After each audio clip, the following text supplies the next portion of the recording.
justifying faith and enabling peace, absolves shame with hope by the filling of purposeful love. Notice how Paul continues there in verse 3. More than that, we rejoice in our sufferings, knowing that suffering produces endurance, and endurance produces character, and character produces hope, and hope does not put us to shame, because God's love has been poured into our hearts through the Holy Spirit who has been given to us. To have peace with God is not to be removed from trouble, but to be resolutely assured that your struggle is not only noticed by God, but used for your own good and His glory. It is a great word today.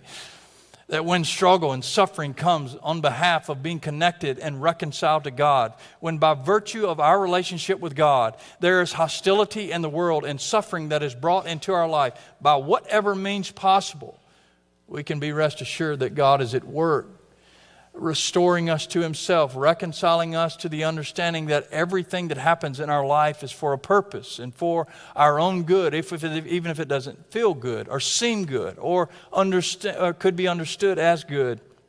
God is telling a story through us. Paul says this specifically, we rejoice in suffering. Well, what? Paul has this great way of getting you all fired up and excited and then just gut punching you with something like this, right?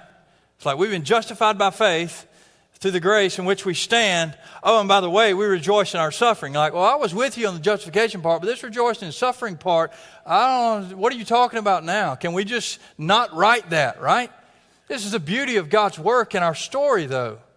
Oftentimes, in our moments of weakness and struggle and suffering are often the most clear times of us understanding who God is and what God's intentions are for us. It's why we rejoice in our suffering, not that we want bad things to happen to us, but we know that God is purposeful in what He's doing, that He's not foolish, that He's not asleep, that He's not disregarded our state or unknowledgeable about what's happening in our life. No, He has ordained all things to come to pass so that as we walk through them, we rejoice not in the sufferings themselves, but what the suffering is going to provide on the backside.